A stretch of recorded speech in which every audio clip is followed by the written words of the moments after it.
Hey, thanks for coming on this week's podcast. This week, we are going to talk about why you really need a Medicare website for your insurance and Medicare business in 2024.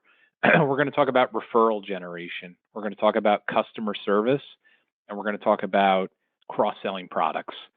So, when it comes to referral generation, in my opinion, that's going to be the key to growing a successful business. And most people today, they use their smartphone. They get referred to you. They just want to do a little diligence on you to make sure that you're going to be able to help them, especially in the Medicare market where there's obviously, so many people trying to help the consumer. Most consumers are now getting contacted 12 months before they turn 65. So when the consumer's finally ready, they've probably talked to people already, and it's important to show that you are legit and that you can help them. So, people are going to go into Google, they're going to type in your name, and your website better come up first. And you can kind of see this example does. Someone can come to the site and they can learn a little bit more about Bonnie. They can click, about why should I work with Bonnie? And there's a big overview of bullet points on what she does and how she does it. Obviously, she's got some pretty good success stories and testimonials from people that she's helped. And she's got, a schedule a meeting button that if people are ready to talk, they can fill this out, then they can kind of fill out her scope form.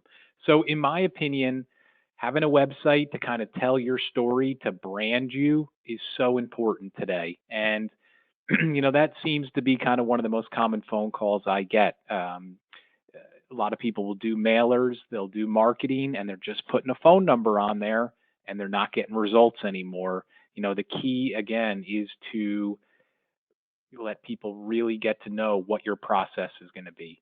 Number two, customer service. Once you start to grow your book of business, you're going to start to feel the pressure to offer better customer service. Maybe it's with 50 clients, maybe it's with 200 clients, maybe it's with 500 clients. It's different for everyone on what they can handle.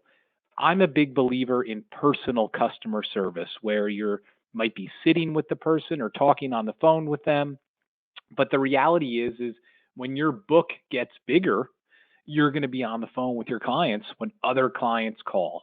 So one of the things I've been working on with my website clients is to offer a little bit of artificial intelligence into the website so that, basically if somebody calls and gets your voicemail, we give them more options than just leaving a voicemail. And that's something I worked on with a lot of clients last fall during AEP. I said, look, change your voicemail, include your website in it. So when people call, you tell them, hey, look, it's a little busy right now. I'm currently with a client. You can leave a voicemail and I'll do my best to get back to you. Or you can go to my website and you will see a special pop up that'll come up where you can schedule a meeting or fill out a customer service ticket or, update your doctor and drug information. And, the results I saw last fall were quite positive that most consumers really appreciated the ability to kind of keep the process moving rather than wait to be called back. So, in my opinion, customer service really needs to include your website. It doesn't mean that you don't do the personal service anymore. It just means you give your clients options. Maybe think of it as buying you time to then provide the personal service. Number three is cross selling. In my opinion, the customer service goes hand in hand with cross selling. If you can get your clients on your site to do easy things like schedule a meeting or fill out a little, hey, I need help ticket, or go in and complete a scope of appointment form, now they're on your website. And when they're on your website, they might look at what else that you do because they like working with you and see, oh, she also does life insurance. She does annuities.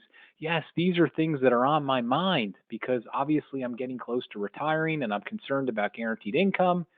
So, in my opinion, the best way to cross sell products is to have a website that tells everyone your full story. It tells them why they should work with you, what your process is going to be, but more importantly, has a good overview of, hey, this is what I specialize in, but this is also something I can help you with. It's a little bit more complex, but down the road, maybe we should talk about it. And Again, going back to the feedback I got during AEP this year, where a lot of my website clients were using their websites more and more for customer service, the response was more cross sales. People going in, remembering that they did these other services, and then asking the agent about those services.